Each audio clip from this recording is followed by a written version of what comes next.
Mến chào các bạn, mình là Thủy Lê, huấn luyện viên cuộc sống của Học viện Proctor Gallagher, người sẽ giúp các bạn chuyển hóa cuộc đời của mình từ bên trong, nơi chứa đựng sức mạnh, tiềm năng và các công cụ sáng tạo phi thường, giúp bạn kiến tạo cuộc đời bạn thực sự muốn trải nghiệm tại đây và ngay bây giờ. Rollo May, the distinguished psychiatrist, wrote a wonderful book called Man's Search for Himself.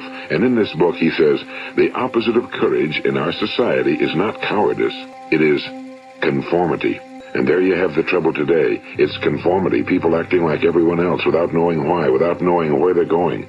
Most people have no idea where they're going. They really don't.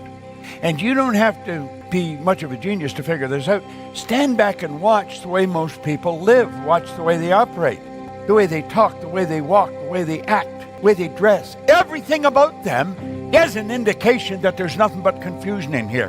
Carl Mendiger pointed out that environment is more important than heredity.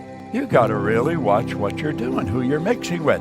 I am very selective about the people I spend a lot of time with. I don't think I'm better than anybody. In fact, I know I'm no better than anybody.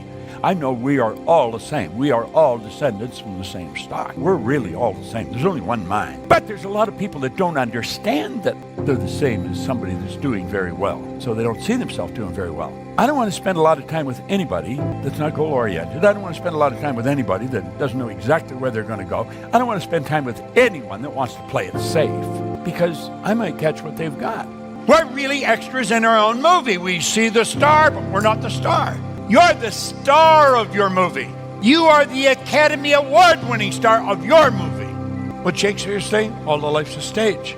It really is. Some people are acting like the play's over, and they're just going to sit there until the lights go right out. You can't see what has to happen. You've got to trust. You've got to act like the person you've got to become. Now, you've also got to know that some of the people close to you are saying, who are you trying to act as? What would you kidding yourself? Come on. Quit acting phony.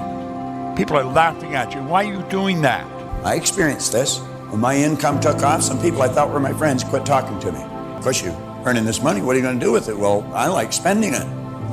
My wife gets a bigger kick out of it than I do, but you buy a nice new car. They say, oh, you're a big shot now. And of course, you probably want to live in a nice new home. What was the matter with the old one? Not good enough for you? You've got to be prepared for this, and you've got to develop mental strength, because I'm going to tell you, at first it hurts.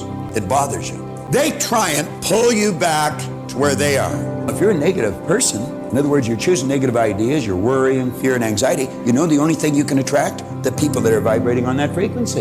You're going to attract other negative people. Misery loves company. That just isn't a cute saying. Birds of a feather flock together. And the heavy hitters, they're all attracted to each other. They go to the same clubs. They take the same kind of vacations. They drive the same kind of cars. They live in the same neighborhoods. Now, if you're not one, how do you become one?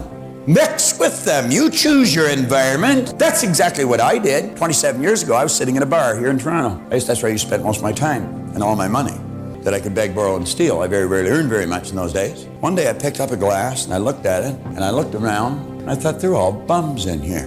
They were. Then I thought, geez, I must be a bum too, because I'm always here. I'm one of them. They're one of me. I put the glass down. I said, I'm never coming back as long as I live. And I never have.